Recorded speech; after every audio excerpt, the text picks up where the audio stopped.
Hello there, and welcome to the Sleepy History Facts channel. Tonight we are traveling back 2,000 years to one of the most extraordinary civilizations the world has ever seen. Ancient Rome, a civilization that began as a small collection of villages on 7 hills beside a river in central Italy and grew into an empire so vast that its borders touched 3 continents. A civilization that gave the world its roads and its laws and its language, and whose influence is still visible today in the buildings we construct and the words we speak and the systems of government we argue about. Rome was not built in a day. That phrase exists because Rome took centuries to become what it became, and because the people who built it understood that the greatest things require patience and effort and time. But Rome was also not simple. It was a world of extraordinary beauty and extraordinary cruelty, of magnificent temples and brutal arenas, of philosophical wisdom and political corruption, of roads so well built that some of them are still in use today, and of a society so unequal that the gap between its wealthiest citizens and its enslaved people was one of the largest in human history. Tonight, we are going to spend time in that world. We are going to walk its streets and sit in its forums and listen to its senators argue and watch its emperors make decisions whose consequences echoed across centuries. We are going to meet the people who built Rome and the people who were built by it and the people who eventually watched it fall. If these quiet journeys through the ancient world bring you some peace tonight, I would love it if you liked or subscribed or left a thought below. It helps others find their way here too, one sleepy soul at a time. But for now, all you need to do is settle in. Let your body grow heavy and your mind grow still. Let your breathing slow down just a little, and as the night deepens around you, come with me to the banks of the Tiber River in the 8th century before the Common Era, where a city is about to begin. Let us start at the very beginning. Rome began as a legend, and legends have a way of containing truth. The Romans themselves told the story of their city's founding with a confidence that did not invite questions. They said that Rome was founded on the 21st of April in the year we would call 753 before the Common Era. They knew the date with precision because they had counted backward from their own time, and because precision felt appropriate for a civilization that prided itself on order. The founding story involved twins. Romulus and Remus were the sons of the god Mars and a mortal woman named Rhea Silvia. They were abandoned as infants by a king who feared them and left beside the Tiber River to die. Instead of dying, they were found and suckled by a she-wolf who kept them alive until a shepherd discovered them and raised them as his own. When they grew up, they overthrew the king who had tried to kill them and decided to found a city of their own on the hills beside the Tiber. They disagreed about which hill to build on, and the disagreement became violent. Romulus killed Remus, and then he built Rome on the Palatine Hill and named it after himself and became its first king. This is the story the Romans told. Modern archaeology tells a somewhat different story. The hills above the Tiber had been inhabited since at least the 10th century before the Common Era. Small villages of wooden huts gradually coalesced into a larger settlement. The marshy ground between the hills was drained and became the forum which would eventually become the political center of the Roman world. The truth of Rome's beginning was probably less dramatic than the legend, but the legend mattered. It told the Romans who they were. They were the children of a god and a mortal woman. They had survived when they should have died. They had been nurtured by the wild when civilization abandoned them. and they had built something great from nothing. That story gave the Romans a sense of destiny that shaped everything they did for the next 12 centuries. You do not build an empire by accident. You build it because you believe you were meant to. The 7 kings of Rome ruled for over 200 years and shaped everything that followed. After Romulus came 6 more kings. Rome was not born a republic. It began as a monarchy, and the 7 kings who ruled it before the republic was established laid the foundations of Roman law and Roman religion and Roman society in ways that the later Romans never entirely forgot. The kings were a mixed group. Some were Romans, some were Sabines from the neighboring hills. One was an Etruscan from the sophisticated civilization to the north, whose influence on early Rome was enormous. The Etruscans gave Rome many of the things that we think of as distinctively Roman: the toga, the fasces, the bundle of rods that became a symbol of Roman authority, the practice of reading the future in the entrails of sacrificed animals, the games of the arena. Rome learned from its neighbors and absorbed what it learned, and then usually went on to conquer the people it had learned from. The last king of Rome was a man named Tarquinius Superbus, which means Tarquin the Proud. He earned the name. He was arrogant and cruel, and he ruled by fear rather than by law. His son committed a terrible crime against a Roman noblewoman named Lucretia, whose honor and whose death sparked the revolution that ended the monarchy.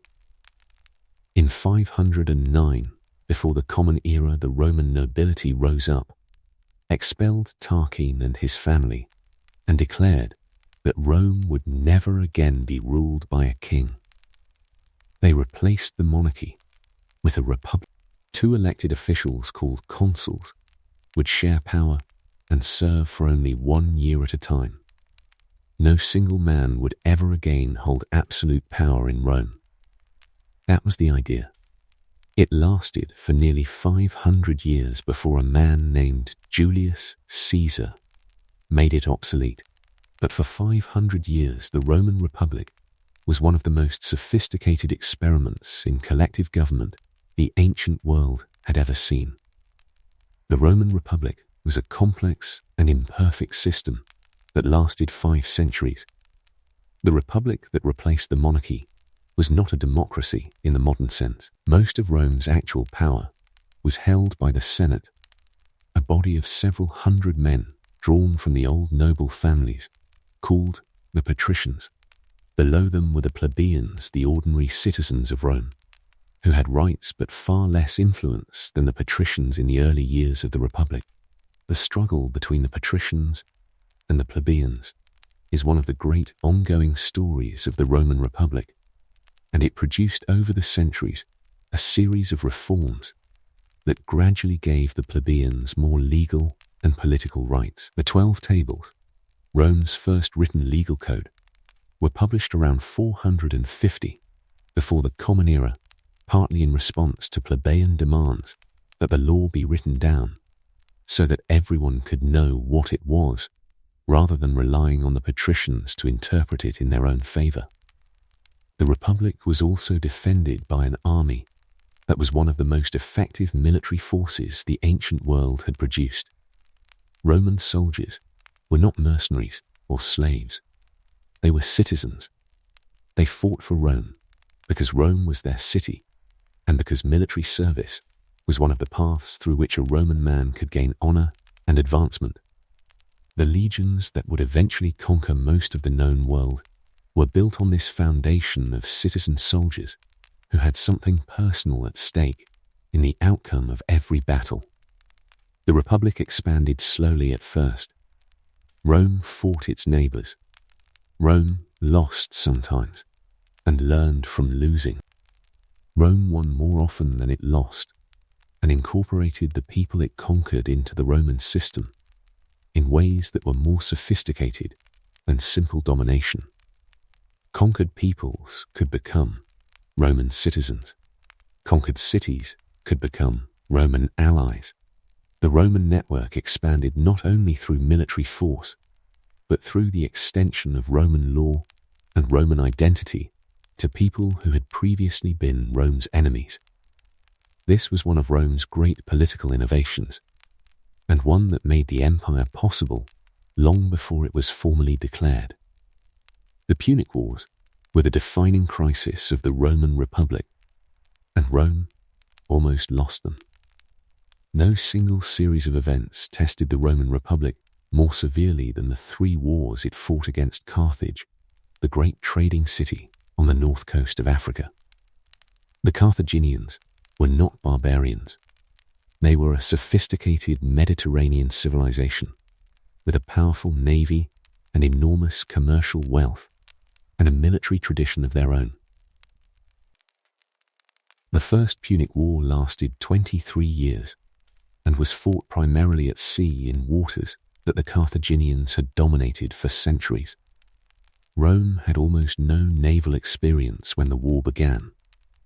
Roman engineers studied a captured Carthaginian warship and built 100 copies of it in 60 days. Then they trained their crews. Then they went to sea and eventually won. The Second Punic War was the most dangerous. A Carthaginian general named Hannibal Barca led an army of around 38,000 soldiers and 37 war elephants from Spain across the Alps in winter and invaded Italy from the north. The crossing of the Alps was one of the most extraordinary military achievements of the ancient world.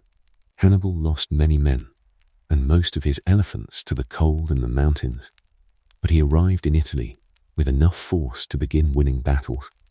He won at the Trebia River. He won at Lake Trasimene. He won at Cannae, where he destroyed a Roman army of around 80,000 men, in a battle that military historians still study today as one of the greatest tactical masterpieces ever executed. Rome was on the edge of collapse. The city's Italian allies were abandoning her. The Senate was considering terms of surrender. And then Rome did something remarkable. It did not surrender. Instead of fighting Hannibal directly, the Romans changed their strategy. They avoided large battles. They harassed his supply lines. They cut off his reinforcements. And eventually, they took the war to Africa, forcing Hannibal to return home to defend Carthage. A Roman general named Scipio Africanus defeated Hannibal at the Battle of Zama in 202. Before the Common Era and the Second Punic War was over, Rome had survived the most dangerous enemy it would face for centuries, and in surviving had become something harder and more determined than it had been before the war began.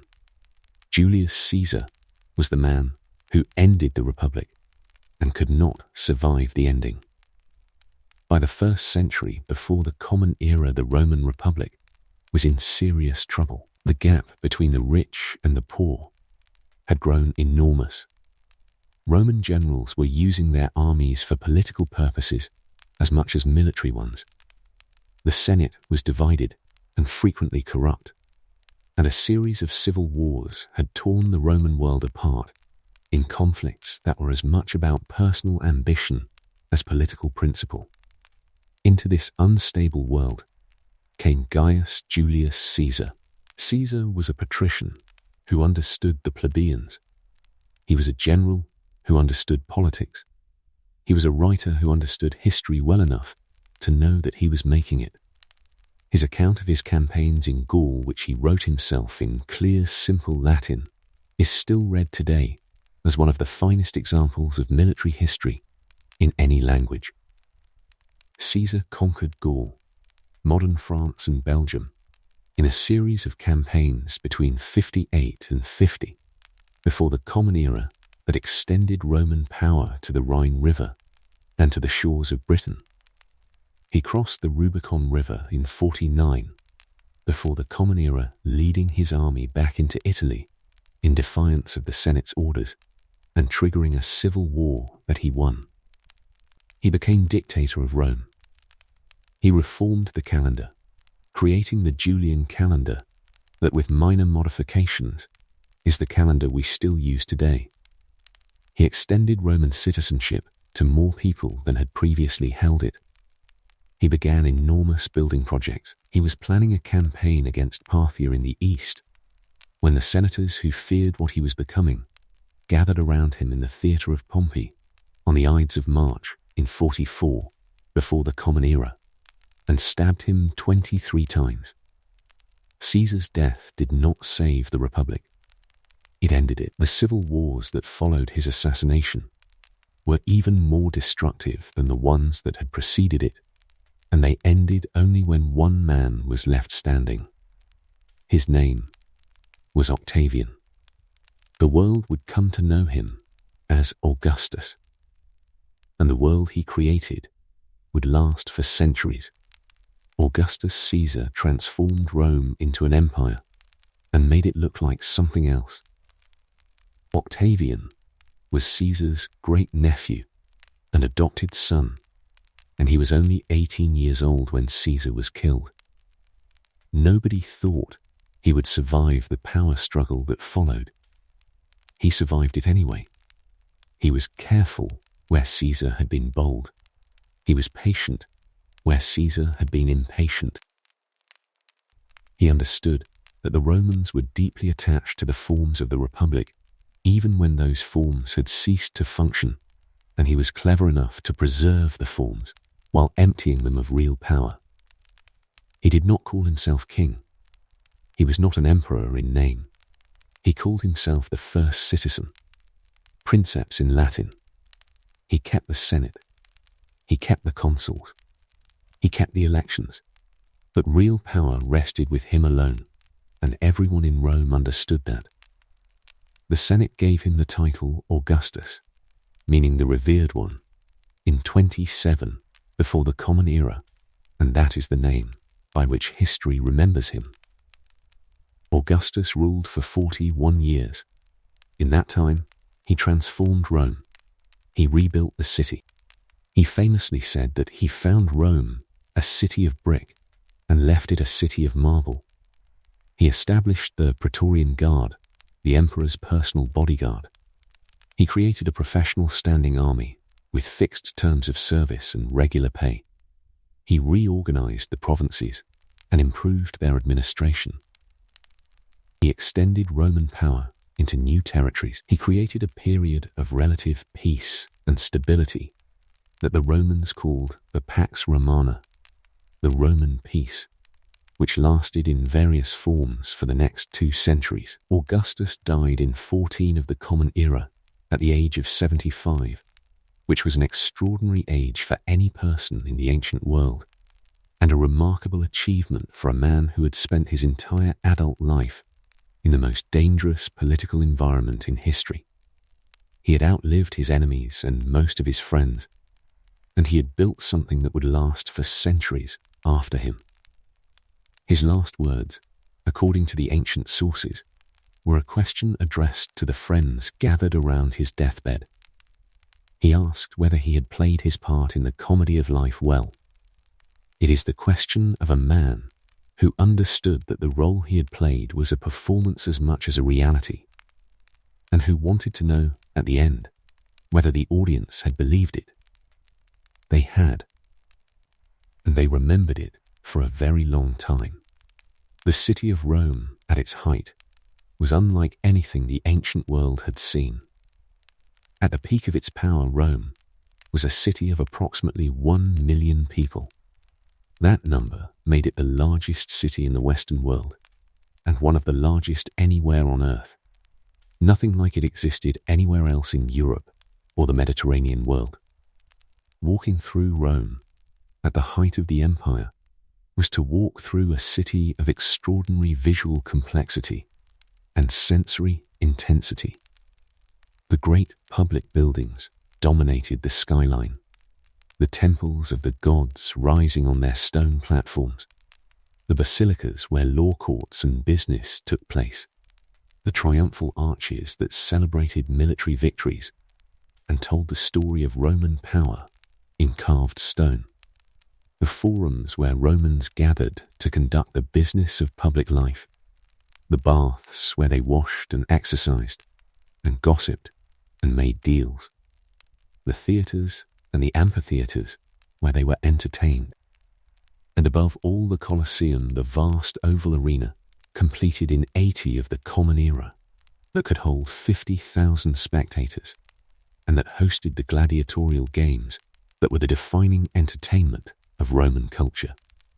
But Rome was not only marble temples and triumphal arches, it was also the city below the monuments, the narrow streets crowded with people and animals and carts, the apartment buildings called insulae that rose to 5 or 6 stories and housed most of the city's population in conditions that ranged from uncomfortable to genuinely dangerous.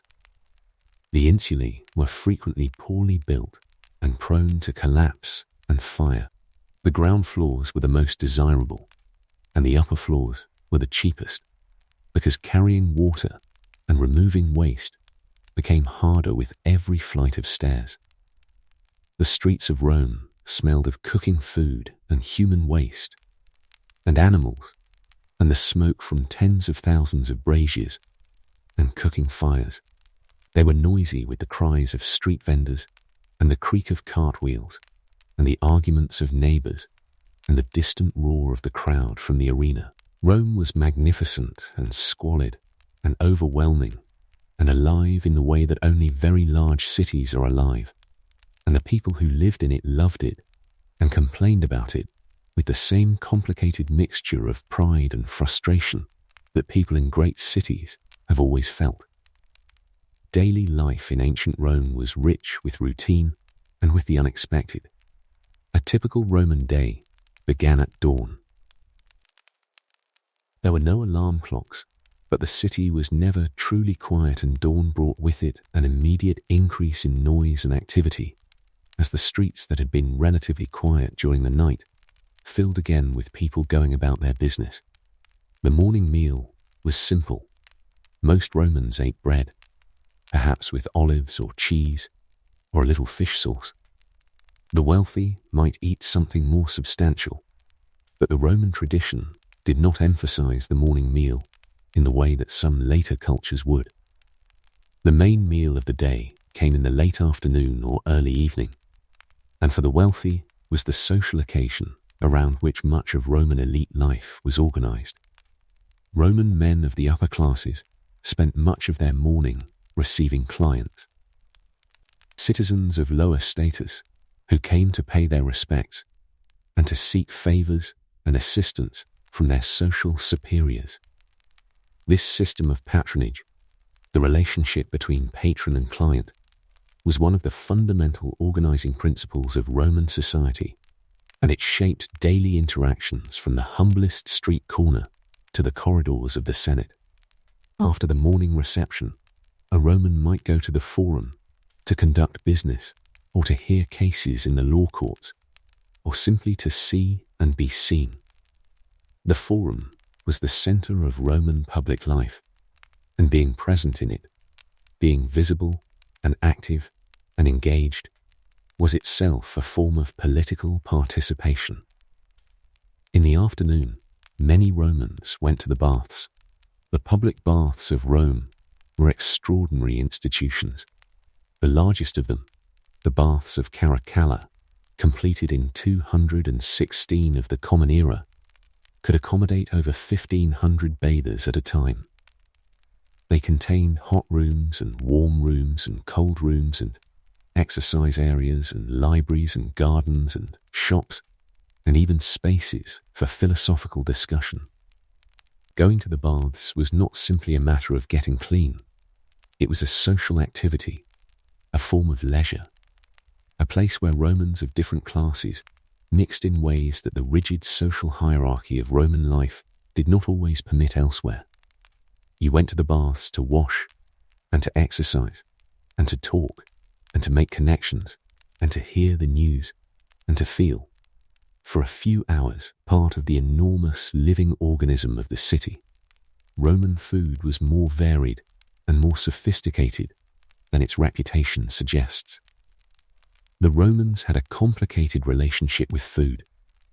On one hand, Roman philosophy frequently celebrated simplicity and frugality, and the great Roman writers loved to contrast the virtuous plainness of earlier Roman food with the decadent excess of their own era.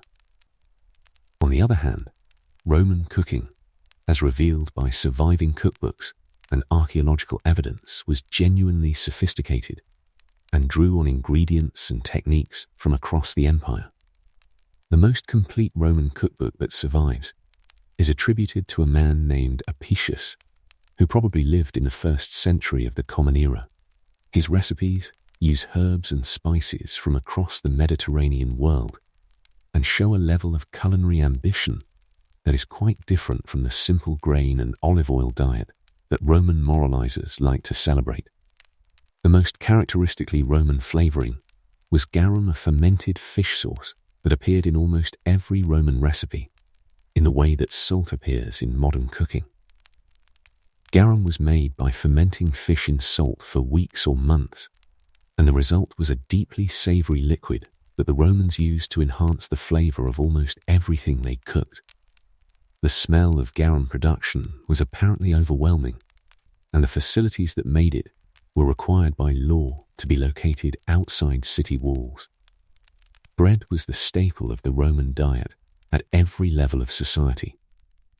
Rome had professional bakers who produced bread on a commercial scale, and at the height of the empire, the state provided a grain dole to hundreds of thousands of Roman citizens who could collect their allocation and have it ground and baked.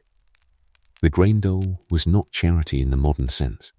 It was a political arrangement that kept the urban poor fed, and therefore less likely to cause trouble. The Roman leadership understood very clearly that a hungry urban population was a dangerous one, and bread was cheaper than the alternative. The Roman army was one of the most effective military organizations in human history. At the heart of Roman power was the legionary army.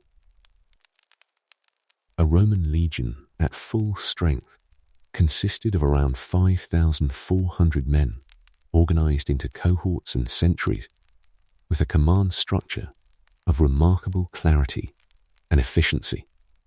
The legionary soldier was a professional. He signed up for 25 years of service. He was trained relentlessly in weapons use, in physical fitness, in the construction of fortified camps, in the movements and formations that made the Roman legions so effective in battle. He could march 20 miles a day in full armor, and at the end of that march, he was expected to construct a full fortified camp before he could rest. The construction of the Roman camp was itself a military asset. Every night in hostile territory, the legion built walls and ditches and organized its space with the same layout so that every soldier knew exactly where everything was, regardless of which camp he was in. The Roman soldier was also paid reasonably well and was promised a land grant or a cash payment at the end of his service that made the career genuinely attractive to young men from the poorer parts of the empire.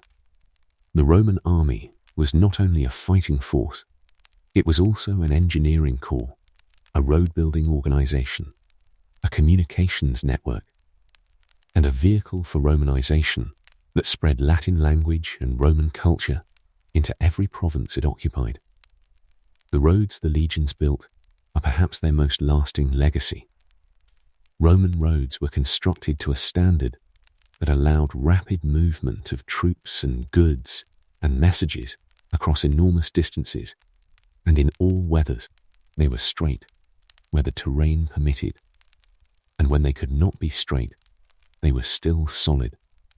Some Roman roads are still visible in the landscape of Britain and France and Italy, and some are still in use in the form of the roads that were built on top of them in later centuries. When the Romans built something, they built it to last, and the roads they built to move their armies lasted long after the armies themselves had gone. The emperors of Rome ranged from the brilliant to the terrifying. After Augustus, the empire was ruled by a succession of emperors whose quality varied enormously. Some were capable administrators and military leaders who genuinely served the interests of the empire. Some were indifferent, and some were figures of such extraordinary cruelty and instability that their names became synonyms for tyranny in every language that inherited the Roman tradition. Tiberius, who succeeded Augustus, began his reign competently enough and ended it in paranoid retirement on the island of Capri, conducting a reign of terror through his agent Sejanus, while the empire largely ran itself. Caligula, who succeeded Tiberius, was emperor for only 4 years, but generated enough stories of cruelty and madness in that time to fill libraries. He made his horse a consul, or so the stories say. He declared himself a god and required people to treat him as one. He was eventually assassinated by his own Praetorian Guard, who replaced him with his uncle Claudius in a transition that revealed something important about Roman imperial politics. The emperor's personal bodyguard were often the most powerful people in Rome, not because they protected the emperor, but because they had the ability to remove him and choose his replacement. Nero followed Claudius and became perhaps the most famous of all the terrible emperors. He killed his own mother. He may have killed his wife. He performed on stage, which Romans considered deeply undignified for an emperor. He blamed the Christians for the great fire that destroyed much of Rome in 64 of the Common Era, and persecuted them with a ferocity that made the early Christian community's survival seem miraculous in retrospect. But Rome also had genuinely great emperors. Vespasian, who stabilized the empire after the chaos of Nero's fall. Trajan, who extended the empire to its greatest extent and was so admired that later Romans said of each new emperor, "May you be luckier than Augustus and better than Trajan." Hadrian, who traveled to every corner of the empire and built the wall in northern Britain that still bears his name. Marcus Aurelius, who governed the empire with wisdom and restraint while writing a private philosophical journal that was never intended for publication and that has been read continuously for nearly 2,000 years by people looking for guidance on how to live with difficulty and uncertainty. The Meditations of Marcus Aurelius is one of the strangest books in history. It is a Roman emperor talking to himself about how to be a better person in language so honest and so unguarded that it is hard to believe it was written by the most powerful man in the world. Roman religion was everywhere and touched everything. The Romans were not a people who kept religion separate from the rest of life. Religion was woven through every aspect of Roman existence, from the most public political ritual to the most private domestic act. The great public religion of Rome was polytheistic in the tradition of the Greek religion it had largely absorbed. Jupiter, the king of the gods; Juno, his wife; Mars, the god of war; Venus, the goddess of love; Mercury, the messenger; Neptune, the sea; Minerva, wisdom; Diana, the hunt. The Roman gods were recognizably the Greek gods under different names, and the myths that surrounded them were largely the same stories with Roman settings and Roman emphases. But Roman religion was not only about the great Olympian deities. Every home had its own household gods, called the Lares and Penates, who were believed to protect the family and the home, and who were honored with small daily offerings at the household shrine.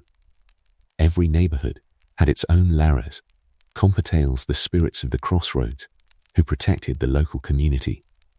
Every natural feature, every spring and grove and river and mountain had its own spirit that deserved acknowledgement and occasional propitiation.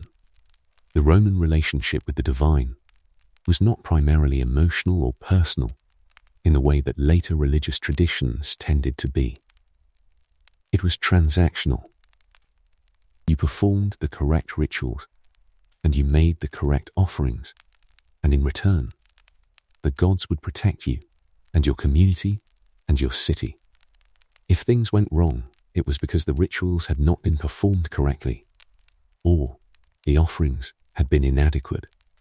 The solution to divine displeasure was more and better ritual, not personal conversion or spiritual transformation. Into this religious world came Christianity in the 1st century of the Common Era, and the encounter between the two religious traditions was one of the most consequential in human history.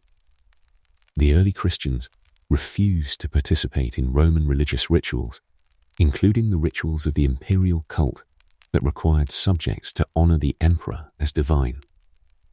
This refusal was interpreted by Roman authorities not as religious freedom, but as political subversion. The persecutions of the early Christians were not primarily about theology. They were about the Roman state's insistence that everyone who lived under Roman law participated in the public rituals that held Roman society together. The Christians said they could not, and the consequences were severe. Roman women occupied a more complex position than the official story suggests. The official story of Roman women was one of domestic virtue and public invisibility. The ideal Roman woman was chaste and devoted to her family, and stayed at home and managed the household, and did not concern herself with public affairs. The reality was considerably more varied. Roman women of the upper classes had more legal standing than women in ancient Greece. They could own property in their own names. They could inherit and bequeath wealth. They could attend public events, including the theatre and the games, though they were relegated to the upper tiers of the amphitheatre, while men occupied the better seats below. Wealthy Roman women were educated, and the letters and poems that survive from some of them show minds of considerable range and sophistication. The wives and mothers of emperors wielded enormous influence even when they held no official power. Livia, the wife of Augustus, was one of the most powerful women in the Roman world, and her influence over her husband and then over her son Tiberius was widely acknowledged and sometimes deeply resented. Agrippina the Younger, the mother of Nero, was so powerful and so ambitious that ancient sources credit her with effectively running the empire in the early years of her son's reign. Her son eventually had her killed, which tells you something about both of them. Roman women in the lower classes lived very different lives. They worked alongside men in trades and businesses. They ran shops and market stalls. They worked as weavers and bakers and midwives and entertainers. The evidence from Pompeii, the city preserved by the eruption of Vesuvius in 79 of the Common Era, shows women fully integrated into the commercial life of the city in ways that the official Roman ideology about female domesticity did not entirely acknowledge. The real lives of Roman women were more active and more varied than the men who wrote about them were usually willing to admit. Slavery was at the heart of the Roman economy and society. No account of ancient Rome can be honest without spending time with the institution of slavery that underpinned almost every aspect of Roman life. Rome was a slave society in the full sense of the term. Enslaved people were not a marginal presence in Roman life. They were everywhere. At the height of the empire, somewhere between 1/4 and 1/3 of the population of Italy were enslaved. Enslaved people worked in the fields and in the mines, and in the households of the wealthy, and in the workshops and bakeries and shops of the city. They were teachers and doctors and secretaries and skilled craftsmen. They were also agricultural laborers working in brutal conditions, and gladiators fighting for their lives in the arena, and miners in the silver and lead mines of Spain and Britain, whose average life expectancy after entering the mines was measured in years rather than decades. The treatment of enslaved people varied enormously depending on the individual owner and the individual role. An enslaved person serving as the private secretary of a wealthy Roman senator lived a very different life from an enslaved person working the fields of a large agricultural estate. But in both cases, the fundamental condition was the same. They were property. They could be bought and sold. They could be punished at their owner's discretion. They had no legal standing of their own, and the children of enslaved people were themselves enslaved from birth. Rome's slavery was not racial in the modern sense. People became enslaved primarily through military conquest, and the expansion of Roman power produced a constant supply of enslaved people as defeated populations were enslaved and sold. Spartacus, the enslaved gladiator who led the largest slave revolt in Roman history between 73 and 71 before the Common Era, raised an army of around 100,000 enslaved people that defeated several Roman armies before being crushed. His revolt terrified the Roman ruling class, and the 6,000 crucified survivors of his army who were displayed along the Appian Way between Rome and Capua were a demonstration of what Rome did to those who challenged the foundation on which it rested. The fall of Rome was not a single event, but a long, slow process. The question of why Rome fell has generated more historical argument than almost any other question in the entire field, and the argument has never been definitively settled. The short answer is that Rome did not fall on a single day or in a single year, but declined gradually over several centuries under the pressure of forces both internal and external that interacted in ways too complex to reduce to a single cause. The internal pressures included political instability. In the 3rd century of the Common Era, Rome went through a period called the Crisis of the 3rd Century, during which there were over 20 emperors in 50 years, most of whom died violently. A state that cannot maintain political continuity struggles to maintain anything else. Economic problems compounded the political ones. The cost of maintaining the army and the bureaucracy kept increasing as the empire's ability to generate new wealth through conquest declined. Taxation became heavier and more resented. The currency was debased as successive emperors reduced the silver content of Roman coins to stretch limited metal supplies. The external pressures were equally severe. The Germanic peoples who lived beyond the Rhine and Danube frontiers were not the primitive barbarians that Roman propaganda portrayed them as. They were organized military forces that had been watching and learning from Rome for centuries, and that by the 3rd and 4th centuries of the Common Era were more than capable of crossing the frontiers and winning battles. In 410 of the Common Era, a Visigothic army, led by a king named Alaric, sacked the city of Rome itself. It was the first time an enemy army had entered Rome in 800 years. The shock it caused across the Roman world was enormous. St. Augustine, writing his great work The City of God, in response to the pagan argument that Rome had fallen because it abandoned its old gods, captured something of that shock in prose that still reads as urgent nearly 16 centuries after he wrote it. The Western Roman Empire formally ended in 476 of the Common Era, when the last Western emperor, a young man named Romulus or Augustulus, was deposed by a Germanic chieftain named Odoacer, who did not bother to replace him with another Western emperor because the office had become irrelevant. The Eastern Roman Empire, centered on Constantinople, survived for another 1,000 years until the city fell to the Ottoman Turks in 1453. So when did Rome actually fall? In 410, when the city was sacked. In 476, when the last Western emperor was deposed. In 1453, when Constantinople fell?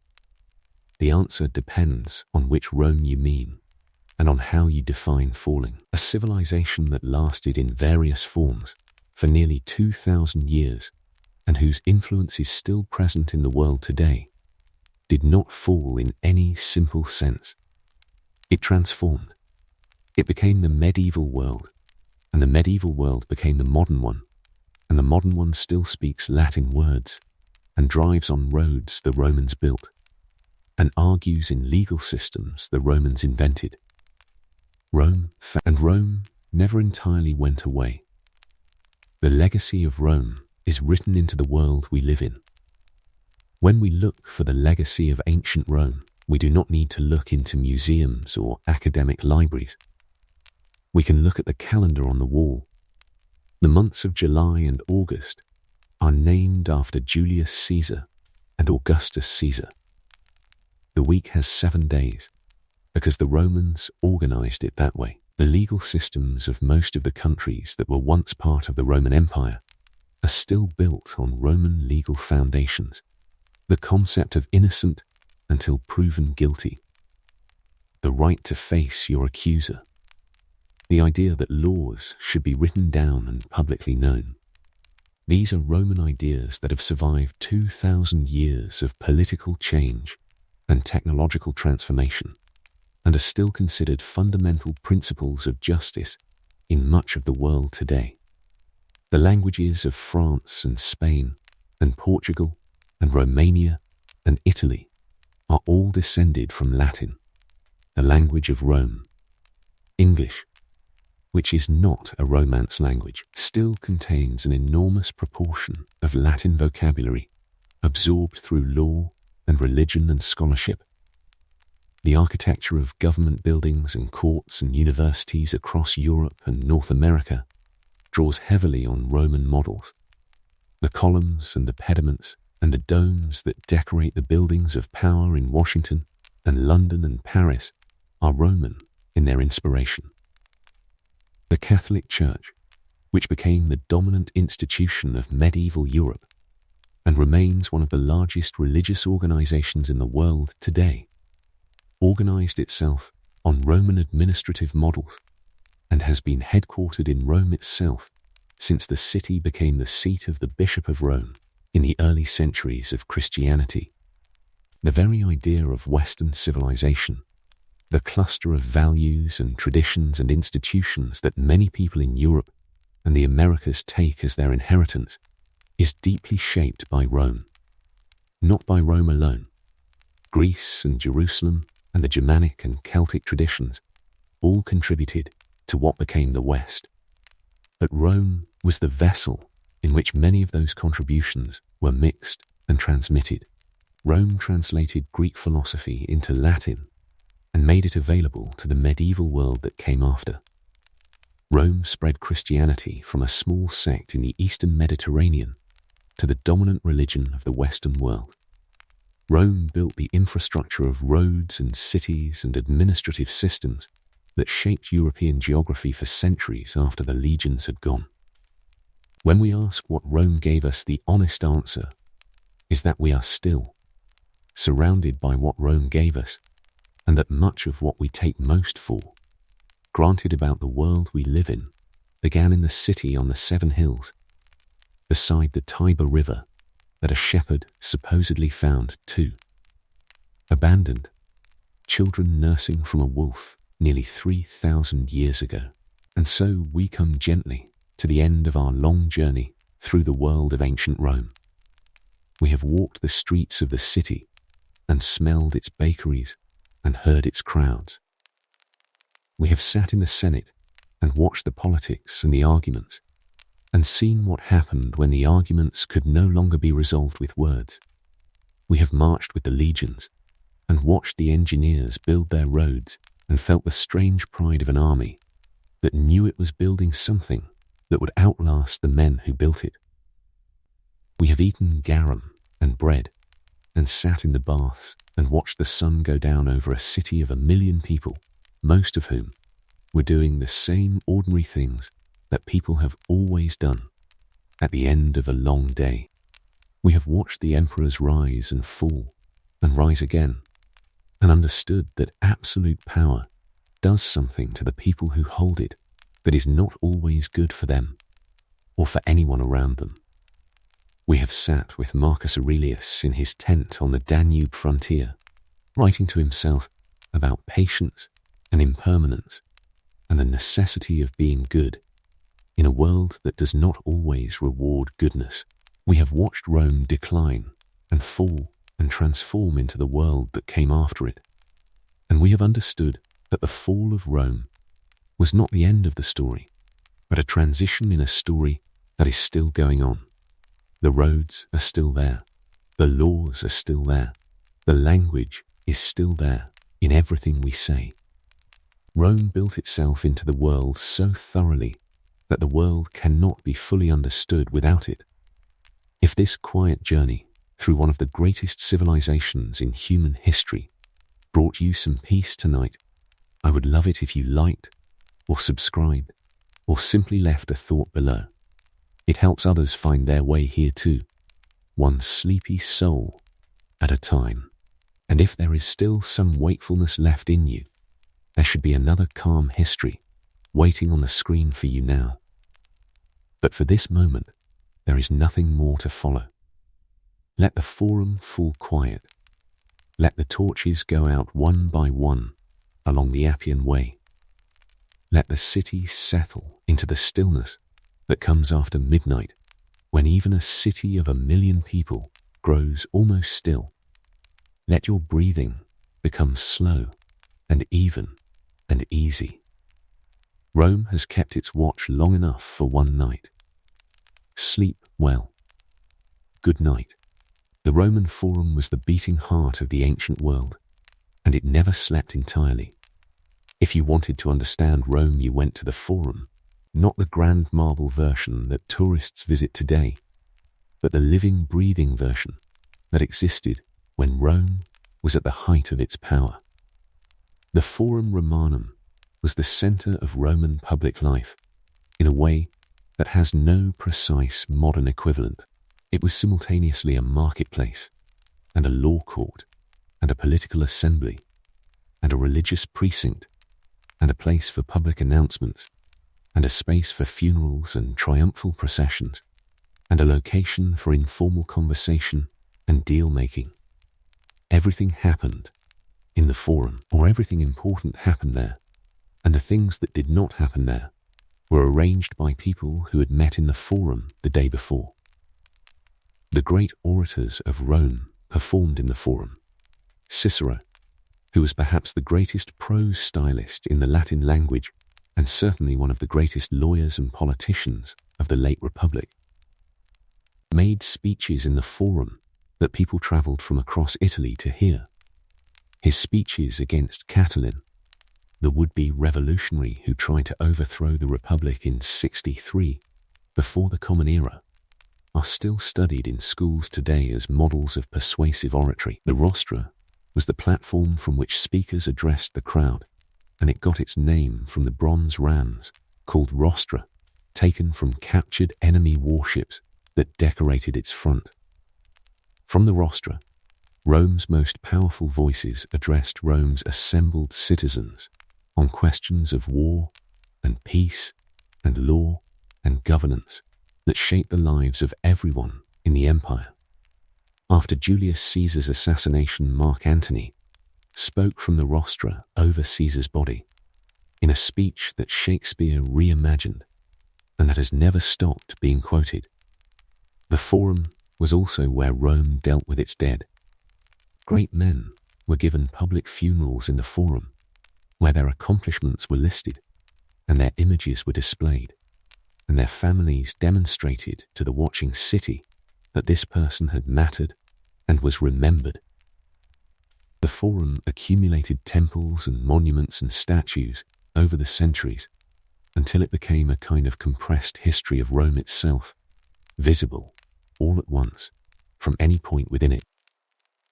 To stand in the Forum in the 1st century of the Common Era was to stand surrounded by centuries of Roman history made physical. To stand in the ruins of the Forum today is to feel the weight of all those centuries pressing gently down on the crumbled columns and the worn paving stones that are all that remains of the place where the Roman world was argued into being.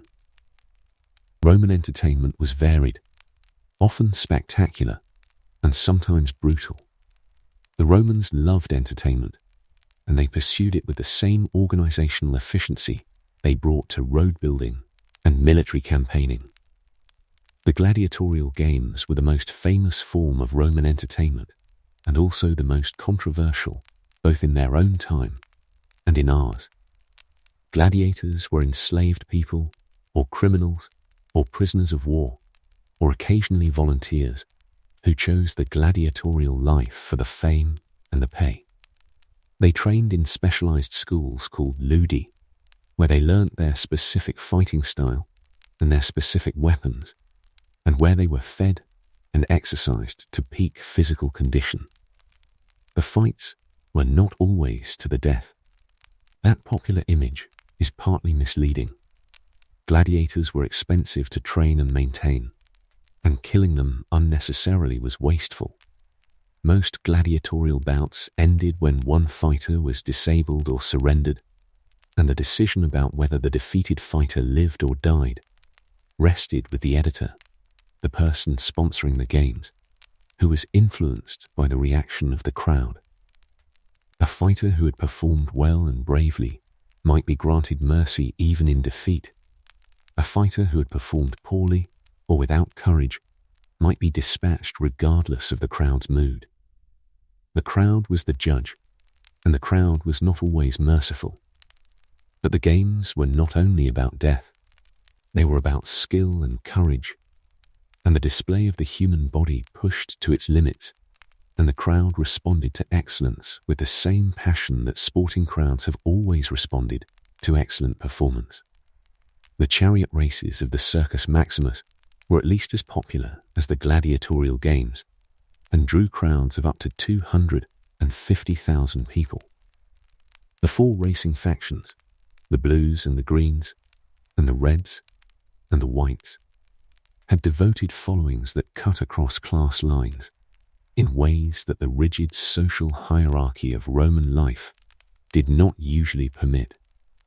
A senator and a shopkeeper might hate each other in ordinary life, but they could stand side by side in the Circus Maximus, screaming their support for the same charioteer with exactly the same intensity.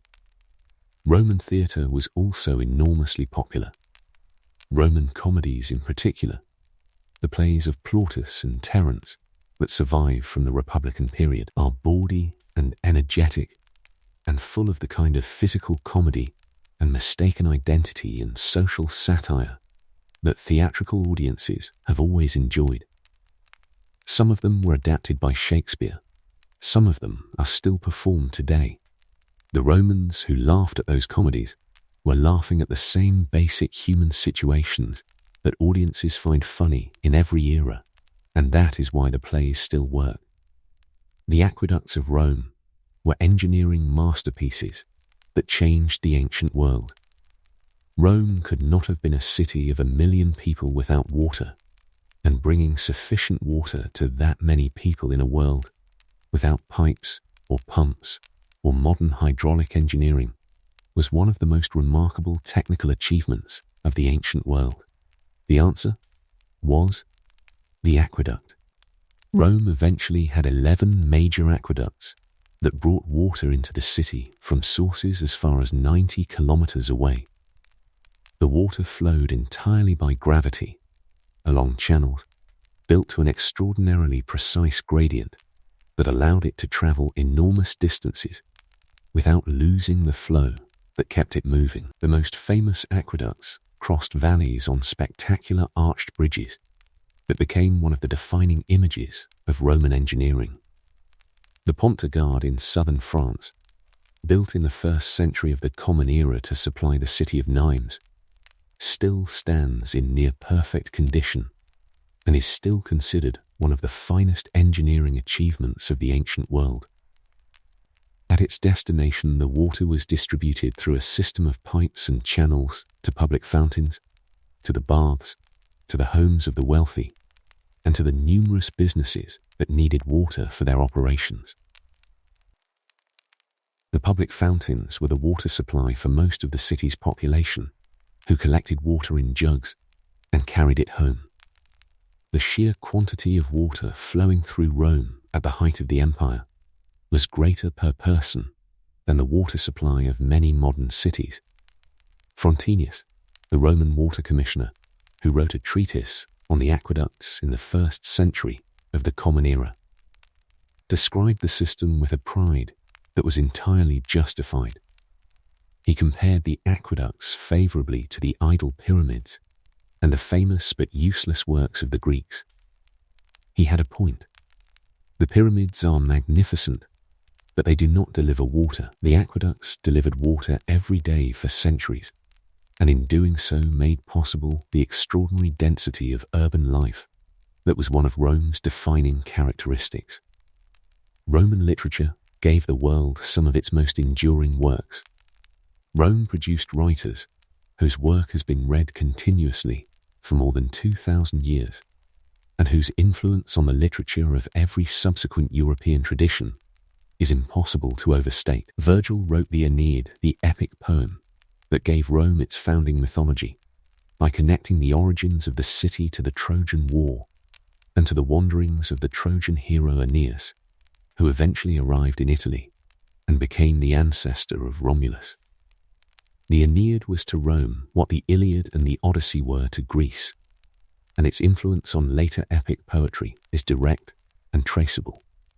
Dante uses Virgil as his guide through the underworld in the Divine Comedy. Milton drew on both Virgil and Homer in writing Paradise Lost. The opening line of the Aeneid, "I sing of arms and the man," is one of the most imitated first lines in the history of literature. Ovid wrote the Metamorphoses, a vast collection of mythological stories, united by the theme of transformation, that has been the primary source for classical mythology in European literature for 1,500 years. Shakespeare drew on Ovid constantly. So did Chaucer and Spenser and Milton and Keats, and almost every other major poet writing in English before the 20th century. Cicero's prose established the standards of Latin style that shaped the writing of the medieval church and the Renaissance humanists who rediscovered it, and through them, the prose traditions of every European language. Horace wrote lyric poetry of such technical perfection that his influence on the poetry of Ben Jonson and Andrew Marvell and John Keats is still clearly visible to anyone who reads them carefully. Tacitus wrote history with a savage, ironic intelligence that has never been surpassed as a way of describing the inner workings of power. The Annals, his account of the early emperors, reads in places like a novel about the corruption that absolute power produces, and its portrait of figures like Tiberius and Nero shaped how those emperors have been imagined ever since. Roman literature is not a dusty academic subject. It is the foundation on which most of Western literature was built, and it remains alive in the texts of writers who have been reading it and responding to it for 2,000 years. The Romans built cities wherever they went, and many of those cities are still there. One of the most tangible legacies of Rome is the cities. Wherever the Roman army went, it left behind settlements that in many cases became the great cities of medieval and modern Europe. London was founded as Londinium by the Romans shortly after the invasion of Britain in 43 of the Common Era. Paris was a Roman town called Lutetia. Vienna was a Roman legionary fortress called Vindobona. Cologne was a Roman colony called Colonia Agrippinensis. York in England was a Roman military headquarters called Eboracum, from which the Emperor Hadrian and later the Emperor Septimius Severus directed their campaigns in northern Britain. The street plans of many European cities still reflect their Roman origins. The characteristic Roman grid of streets, organized around a central forum, is still visible in the layouts of cities like Chester and Colchester that have been continuously inhabited since Roman times. The infrastructure the Romans built in these cities lasted in some cases for centuries after the empire ended. The Roman walls of London were still standing and still used as the city's defences well into the medieval period. The Roman walls of Chester are still largely intact and can be walked today. The Roman baths of Bath in England, built around a natural hot spring that the Romans dedicated to the goddess Sulis Minerva, are among the best preserved Roman bath complexes in the world and continue to draw visitors from across the globe to stand beside the green steaming water and try to imagine the Romans who stood in the same place nearly 2,000 years ago. The cities Rome built were not simply military installations. They were models of Roman urban life transplanted into new territories. They had forums and basilicas and temples and baths and theatres and amphitheatres and all the other elements of the Roman urban environment that made a place feel Roman, regardless of where in the empire it was located. In building these cities, Rome did not simply conquer territories. It created new Romans. People who had been Gauls or Britons or Iberians or Africans became Romans by living in Roman cities and speaking Latin and worshipping Roman gods and participating in Roman civic life. That transformation is perhaps the most lasting of all Rome's achievements because it created a common culture across an enormous area that survived the fall of the empire itself and shaped the European civilization that grew up in Rome's aftermath. The philosophers and thinkers of Rome asked questions that are still worth asking. Rome was not always given credit as a philosophical civilization. The Greeks are the ones we associate most immediately with philosophy. But the Romans engaged seriously with the philosophical traditions they inherited from Greece and developed from them a set of practical philosophies that were brilliantly suited to the demands of Roman public life. The Stoic philosophy that Marcus Aurelius practiced in his private journal was one of the most influential philosophical traditions of the ancient world, and it remains so today. Stoicism teaches that external circumstances are largely beyond our control, and that the only thing we can reliably control is our response to them. It teaches that virtue is the only genuine good, and that wealth and power and fame are indifferent things that neither improve nor diminish the quality of a person's character. It teaches that we are all members of a single human community, regardless of the political boundaries and social hierarchies that divide us. These ideas sound simple. They are not simple to practice. Marcus Aurelius knew that better than most, because he was trying to practice them while simultaneously being the most powerful man in the world, which is not a situation that makes Stoic practice easy. His journals are moving, partly because of the gap between the ideal he was aiming for and the reality he was living in, and because he was honest about that gap in a way that a lesser person would not have been. Epicurus, though Greek rather than Roman, was enormously influential in the Roman world, and his philosophy of pleasure, carefully understood as the absence of pain rather than the presence of luxury, attracted Roman followers of considerable sophistication. Lucretius wrote a magnificent philosophical poem called On the Nature of Things that presented Epicurean physics and Epicurean ethics in Latin verse of extraordinary power. Its argument that death is simply the end of sensation and therefore has nothing fearful about it is one of the most discussed and most challenging arguments in all of philosophy, and it has been argued about continuously since the moment it was written. Roman philosophy did not resolve the questions it raised. No philosophy does, but it raised them in forms that have proved durable, and it gave us the language in which to keep arguing about them.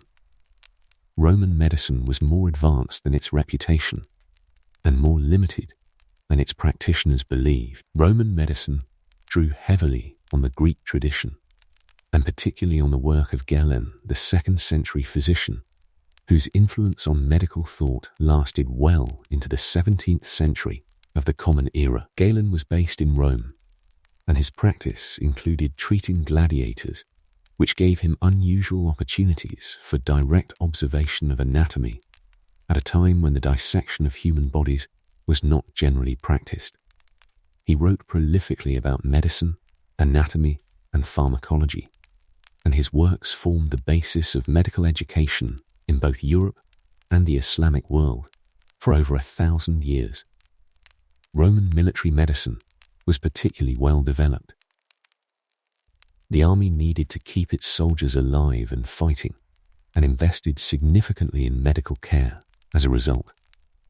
Roman military hospitals, called valetudinaria, have been identified archaeologically at several legionary fortress sites and show a level of organizational sophistication that suggests Roman military medicine was far ahead of civilian practice. Surgeons accompanying Roman armies performed amputations and wound surgery and treated injuries with a pragmatism born of constant experience.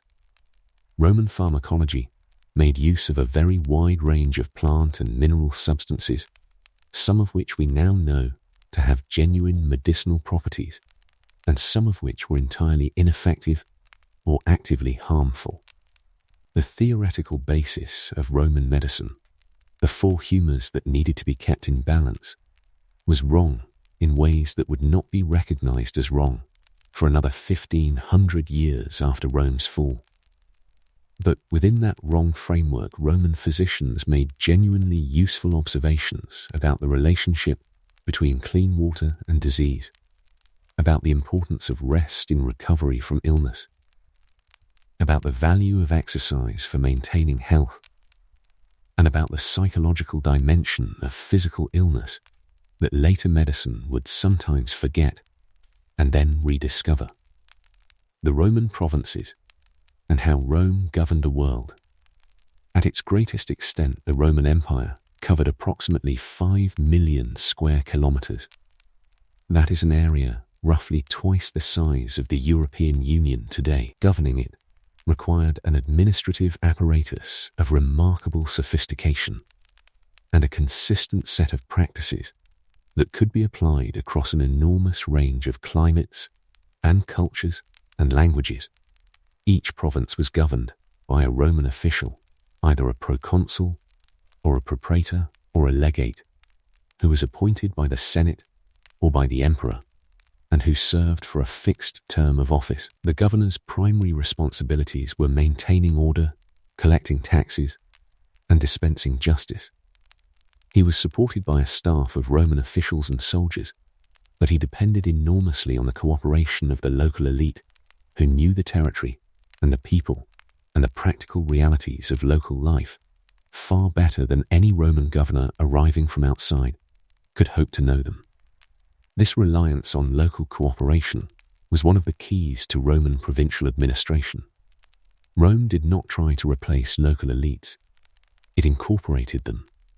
Local aristocrats who cooperated with Roman rule were given Roman citizenship and access to Roman political careers. Their sons were educated in Rome. Their families intermarried with Roman families. Over time, the distinction between Roman and provincial became less and less meaningful, until by the 2nd century of the Common Era emperors were coming from Spain and from North Africa and from the Eastern Mediterranean, and no one found it remarkable. The Emperor Trajan, one of the most admired emperors in Roman history, was born in Spain. His successor Hadrian was also Spanish. Septimius Severus, who ruled at the end of the 2nd century, was from North Africa. His successor Caracalla was born in Lyon, in France. Rome's genius was not that it conquered the world, but that it convinced the world to become Roman, and then drew on the talent of the entire Roman world, rather than just the talent of the city on the Tiber. This openness to incorporating outsiders was one of Rome's greatest strengths, and, It was visible at every level, from the legionary soldiers recruited from across the empire's frontiers to the emperors who came from its furthest provinces. The roads of Rome connected an empire and shaped a continent. The Roman road network, at its greatest extent, stretched for approximately 400,000 kilometers. That is enough road to circle the Earth at the equator 10 times. The roads were not simply paths. They were carefully engineered structures built to carry heavy military and commercial traffic in all weathers and in all seasons. A Roman road was typically built in layers. The foundation of large stones was topped with smaller stones, and then a surface of gravel or stone slabs cambered to allow rainwater to drain to the sides. Drainage channels ran alongside the road, and milestones marked the distance to the nearest town. Where rivers needed crossing, the Romans built bridges of stone or timber that could carry the weight of loaded carts and marching legions. The primary purpose of the road network was military. The ability to move troops rapidly from one part of the empire to another was a critical strategic advantage that the road network provided in a way that nothing else could. But the roads served commercial and administrative purposes equally. Merchants used them to move goods between the provinces. The imperial postal service, the cursus publicus, used them to carry messages and official dispatches at speeds that would not be matched until the railway age. A message carried by relays of riders on the imperial road network could travel from Rome to the Channel coast of Britain in approximately 7 days. The roads also carried ideas and people and religions. Christianity spread along the Roman road network in the first century of the Common Era because the roads made it possible for missionaries and merchants to travel between the cities where the early Christian communities were establishing themselves. Paul of Tarsus, who did more than anyone else to spread Christianity across the Roman world, traveled the Roman road network and the Roman sea routes on his missionary journeys, and the cities he visited, Corinth and Ephesus and Philippi and Rome itself, were all connected by the infrastructure of the empire. The road network outlasted the empire. Medieval Europe traveled on Roman roads for centuries after the legions had gone. Some of those roads are still the foundations of modern highways today. The Romans built to last, and the roads they built have lasted longer than almost anything else they made. The Roman Senate and the art of collective governance. The Roman Senate was one of the most durable political institutions in the ancient world. It survived for nearly 1,000 years in various forms from the early Republic to the late Empire, and it shaped Roman political culture in ways that influenced every subsequent European tradition of representative government. The Senate was not a democratic body in the modern sense. Its members were drawn from the upper classes, and its debates and decisions reflected the interests of those classes as often as they reflected the interests of Rome as a whole. But it developed over the centuries of the Republic a set of procedures and traditions and norms that made it a remarkably effective, deliberative institution for the complex business of governing a growing empire. Senators debated. They argued and persuaded and traded favors and made alliances. They used oratory as a weapon and a tool in the way that only people who understand that the ability to speak well is itself a form of power can use it. The greatest Roman senators were also the greatest Roman orators, because in a world without mass media, the ability to move an audience with words was the primary mechanism of political influence. Cicero understood this as well as anyone who has ever lived. His ability to take a complex political situation and explain it to an audience in terms that were simultaneously clear and emotionally compelling and intellectually satisfying was the foundation of his extraordinary political career. The Senate also developed a tradition of institutional memory That was one of its greatest strengths. Senators served for life, and the accumulated experience of men who had held every major office and fought in major campaigns and governed major provinces gave the Senate a depth of practical knowledge about the Roman world that no single individual could have matched. That institutional memory was one of the things that distinguished the Republic from the empire that replaced it. An emperor who was mad or incompetent could damage the empire in ways that the Senate's collective wisdom might have prevented. The loss of the Senate's genuine political authority in the transition from republic to empire was therefore not simply a constitutional change. It was a loss of something that had genuinely made Rome better governed than it would otherwise have been. The Roman concept of virtue and what it meant to be a good Roman. The Romans had a word, virtus, from which we get the English word virtue, but which meant something rather different from what virtue means today. Virtus was a specifically Roman and specifically masculine concept that referred to the qualities that made a man excellent in the Roman sense. Courage in battle, steadfastness under pressure, the ability to endure hardship without complaint, loyalty to one's family and one's city, the capacity for hard work and practical achievement. Virtus was not primarily about kindness or compassion or inner spiritual life. It was about performance, about what you did and how you did it.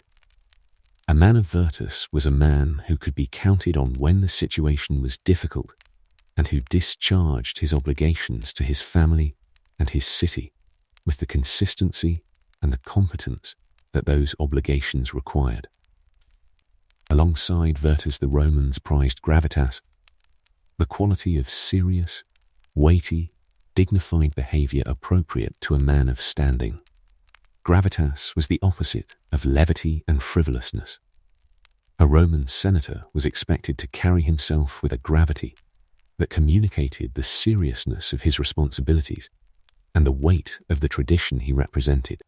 When Roman moralists complained about the corruption of their own era, and Roman moralists were always complaining about the corruption of their own era, what they were usually lamenting was the loss of these old Roman virtues. The ancestors had been brave and steadfast and serious and loyal. The men of the present were soft and pleasure-seeking and frivolous and self-interested.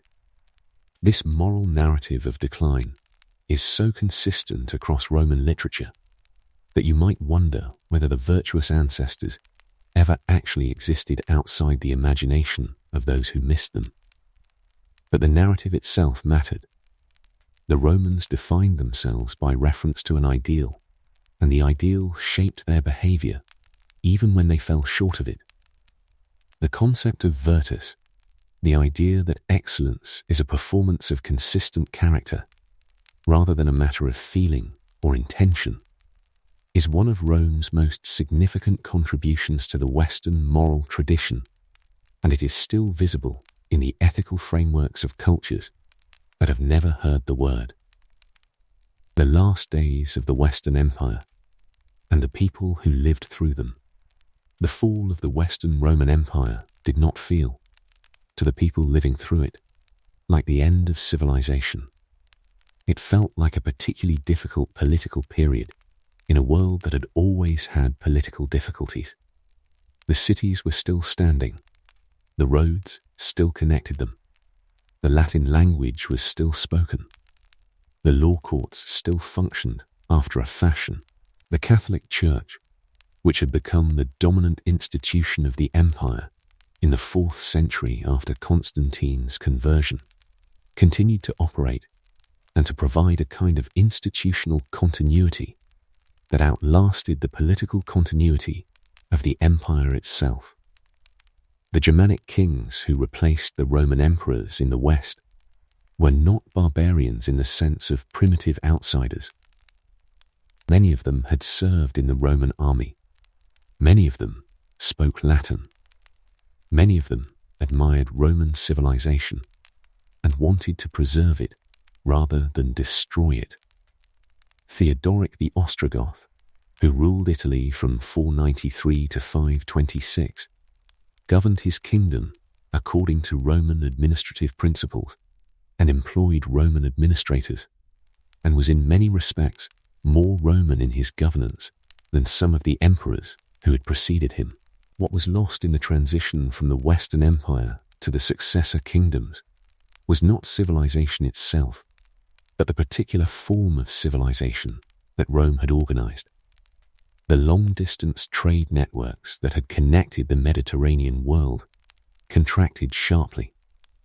The great cities shrank. Rome itself, which had been a city of 1 million people, had a population of perhaps 30,000 by the 8th century. The aqueducts fell into disrepair. The baths closed. The forum became a pasture for cattle. The marble of the temples was burned for lime. But the memory of Rome did not disappear. It lived on in the church and in the law and in the Latin language that remained the language of learning and administration throughout the medieval period. And when the Renaissance came and Europeans began to rediscover and re-engage with the classical tradition, the Rome they found waiting for them in the old manuscripts was a Rome that had never entirely gone away. It had simply been waiting for someone to come looking for it. The Roman night was a different world from the Roman day. When the sun went down in ancient Rome, the city did not simply get quieter. It became a different place. The law prohibited wheeled vehicles in the streets during daylight hours to reduce the enormous congestion that carts and wagons created in the narrow streets of a city of 1 million people. So the carts came at night. The city that was filled with pedestrians and markets and the noise of human activity during the day was filled at night with the rumble of cartwheels on stone and the cries of drivers and the creak and clatter of loaded wagons moving through streets that were dark and often dangerous.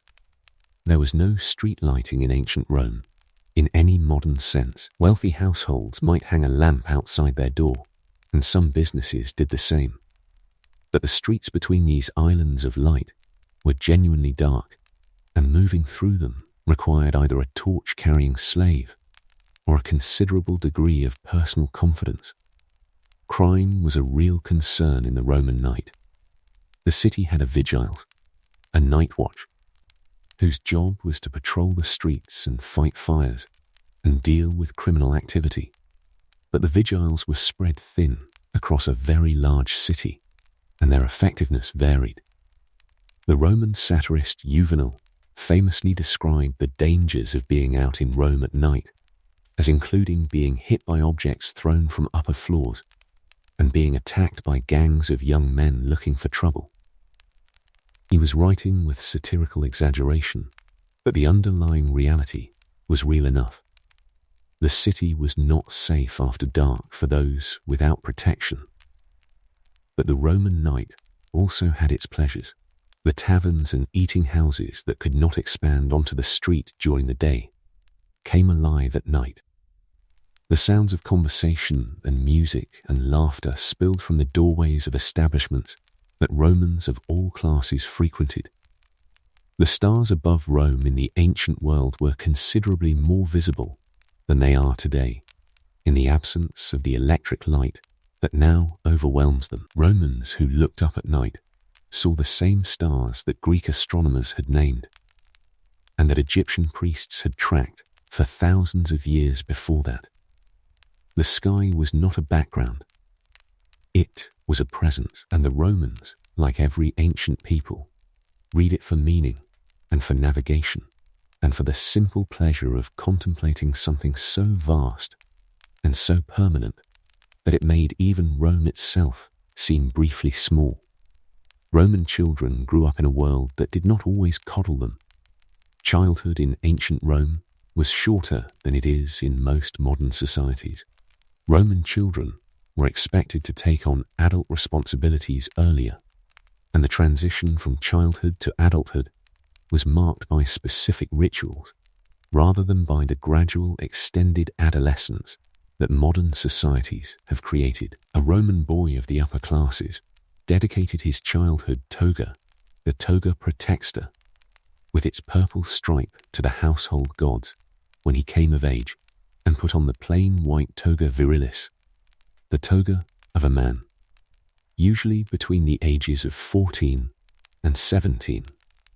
From that point, he was expected to participate in adult Roman life as a young citizen, making his way in the world. Roman education for the upper classes was thorough and demanding. Reading and writing in Latin came first, then Greek, which was considered essential for any educated Roman. Then rhetoric, the art of public speaking, which was the most important practical skill a Roman public man could have. The study of rhetoric involved reading the great orators, analyzing their techniques, and practicing speaking in increasingly demanding situations until the student could address a public audience with confidence and skill. Boys of the upper classes were also expected to learn the basics of military service, and many served in subordinate military roles before entering the political and administrative career that their education had prepared them for. Roman girls were educated at home, and the extent of their education depended largely on their families' attitudes and resources. Some Roman women received very substantial educations, and the letters of women like Cicero's daughter Tullia and the younger Pliny's wife Calpurnia show minds well trained in the literary and philosophical tradition. Others received only the domestic education that their expected roles as wives and mothers required. Roman children played with the same enthusiasm that children have always brought to play. Archaeologists have found Roman toys, including dolls and toy animals and hoops and balls, in contexts across the empire, and the graffiti scratched on the walls of Roman buildings includes drawings and games that children made and played. The Roman relationship with death and the afterlife was complicated and varied. The Romans did not have a single unified belief about what happened after death. Their relationship with death was shaped by a mixture of traditional religious practice, Greek philosophical influence, and the personal beliefs of individuals that varied enormously across time and across social classes. The traditional Roman practice around death involved a set of elaborate funerary rituals designed to ensure the proper passage of the dead to the underworld and to maintain the appropriate relationship between the living and the dead. A dead body was washed and dressed and laid out for viewing. At a public funeral, the body was carried through the streets on a bier, preceded by musicians and mourners and by actors wearing the death masks of the deceased's ancestors, so that the whole family line was visibly present at the moment of its most recent addition. The funeral oration was delivered in the forum for important men, and listed the deceased's accomplishments and honours, and placed his life in the context of his family's history. The dead were buried outside the city walls. Roman law prohibited burial within the city, and the roads leading out of Rome were lined with tombs of varying sizes and elaboration, depending on the wealth of the family. The Appian Way south of Rome is perhaps the most evocative surviving example of what these funerary roads look like, with the remains of tombs of every size still lining the road for miles outside the city. What the Romans believed happened after death varied. The philosophers offered various accounts from the Epicurean view that death is simply the end of sensation, to the Platonic view that the soul survives the body and returns to a higher realm. The poets, especially Virgil in the Aeneid, described an underworld of extraordinary detail that drew on both Greek and native Italian traditions. Ordinary Romans probably held a mixture of these views, combined with the practical religious observance of maintaining the proper rituals for the dead, regardless of what they believed about the metaphysics of the afterlife. The dead were fed at regular festivals.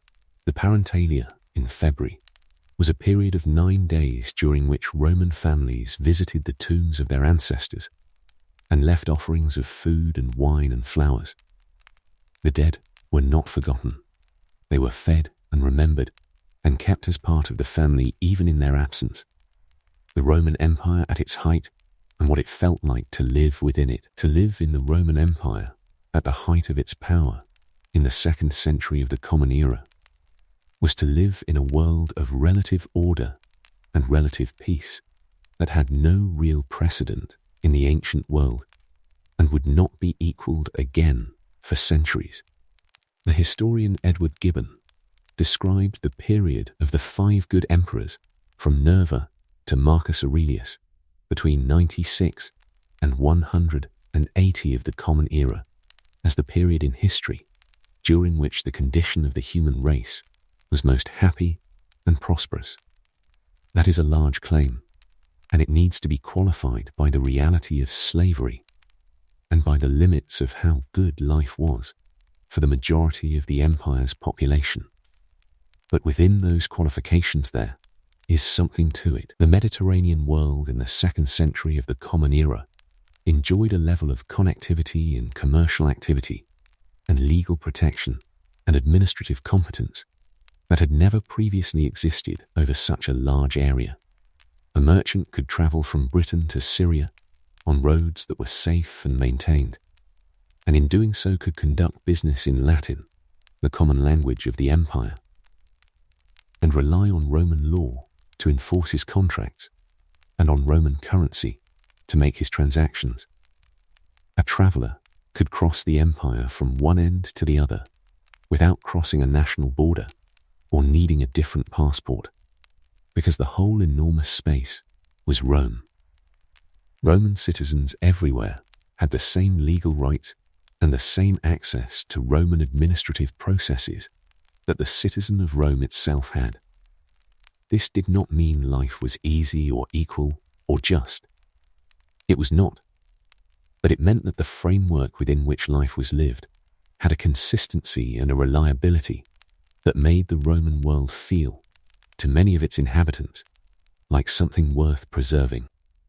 And when it began to be lost in the 3rd and 4th centuries, the people who had lived within it understood that they were losing something that they could not easily replace.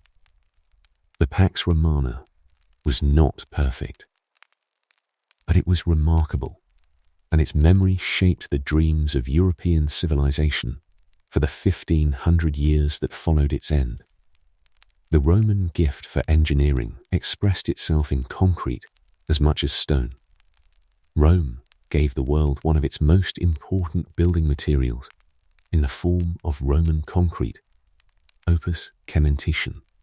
Roman concrete was not the same as modern concrete, but it shared the essential principle of mixing a binding agent with aggregate to create a material that hardened over time and could be shaped into almost any form. The Roman version used volcanic ash called pozzolana, which was abundant near Rome, and which reacted with water and lime to produce a concrete of extraordinary durability. Some Roman concrete structures built 2,000 years ago are still standing and in better condition than many modern concrete buildings. The Pantheon in Rome, completed by the Emperor Hadrian around 125 of the Common Era, has a concrete dome 43 meters in diameter that was for 1,500 years the largest dome in the world. It still stands. The oculus, the circular opening at the top of the dome, lets in a single beam of light that moves around the interior throughout the day in a display of architectural drama that still stops visitors in their tracks nearly 2,000 years after the building was completed. The Pantheon was originally a temple to all the gods and became a Christian church in the 7th century, which is one of the reasons it survived when so much else was lost. Roman concrete also made possible the enormous vaulted spaces of the great baths and basilicas that were the defining public buildings of the imperial city. Without concrete, the Romans could not have built the Colosseum, or the baths of Caracalla, or the markets of Trajan, or the Pantheon, or the hundreds of bridges and aqueducts and harbour structures that made the Roman Empire function. Concrete was the invisible foundation of everything visible about Rome, and the Romans' mastery of it was one of the things that allowed them to build on a scale that no previous civilization had achieved. Modern scientists studying Roman marine concrete have found that it actually becomes stronger over time as the seawater reacts with the volcanic ash and limestone to create new mineral crystals that fill the microscopic gaps in the material. The Romans built their harbour walls to last, and the sea, instead of wearing them down, has been making them stronger for 2,000 years. The Roman Empire in Africa and the provinces beyond Europe. When most people think of ancient Rome, they think of Italy and France and Britain. But the Roman Empire was also an African empire and a Middle Eastern empire, and it drew enormous wealth and enormous talent from its provinces south and east of the Mediterranean. The province of Africa, roughly corresponding to modern Tunisia and Libya, was one of the most prosperous in the entire empire. Its fertile coastal plains produced grain that fed Rome, and its cities were among the most sophisticated in the Roman world. Leptis Magna in modern Libya was the birthplace of the Emperor Septimius Severus, and the city he rebuilt in marble is one of the best preserved Roman cities anywhere in the world. Its forum and basilica and theatre, an arch of triumph, and the extraordinary four-way arch built to celebrate Severus's return to his hometown stand in the Libyan desert in near-perfect condition. Because the city was abandoned after the Roman period and the desert preserved.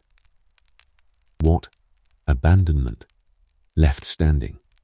Egypt was the most important single province in the empire, and the emperor kept it under his personal control because its grain surpluses were the food supply of Rome itself. No senator was permitted to visit Egypt without the emperor's permission, because control of Egypt's grain meant control of Rome's population, and that was too important a lever of power to put in any private citizen's hands.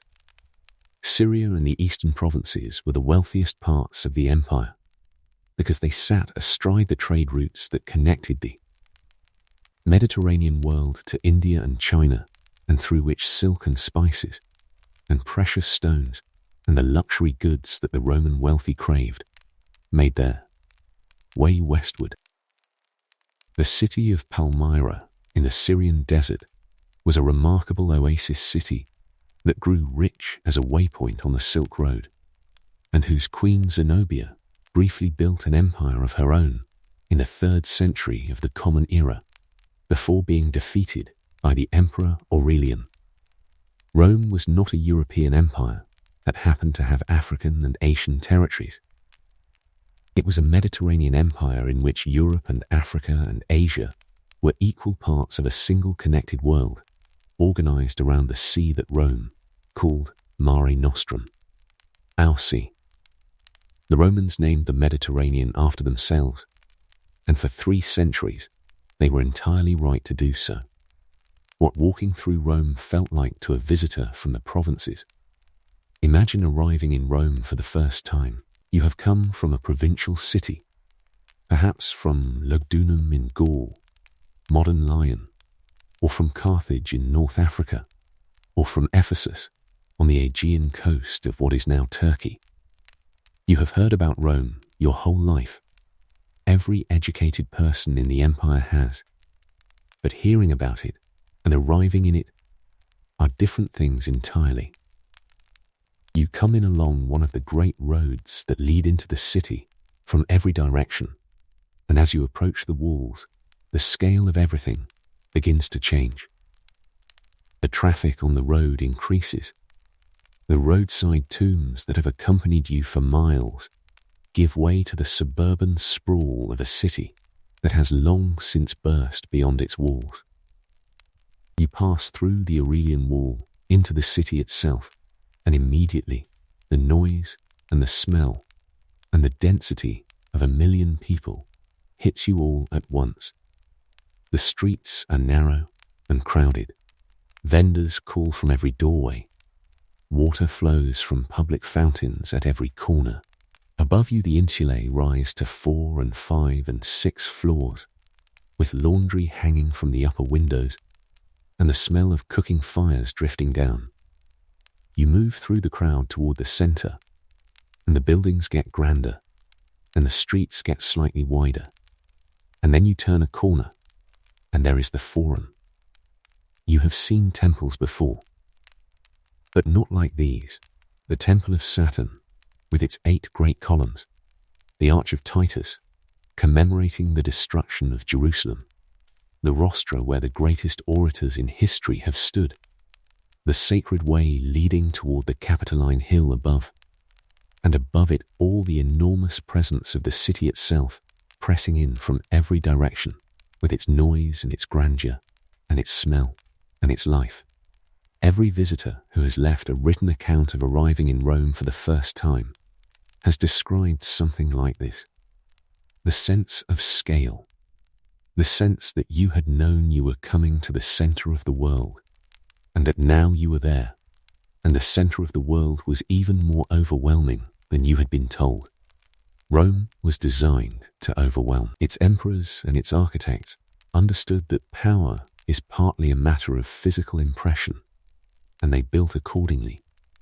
But beneath the deliberate grandeur was something real, a city that had grown over 8 centuries into the largest and most complex and most powerful urban space that the ancient world had ever produced. And walking through it, even in the imagination, even across the enormous distance of 2,000 years, you can still feel the weight and the energy and the extraordinary ambition of it. A city that believed it was eternal, that put the word eternal in its name, the eternal city. And that was right in a way, because Rome has not ended. It has only changed, and it is still there.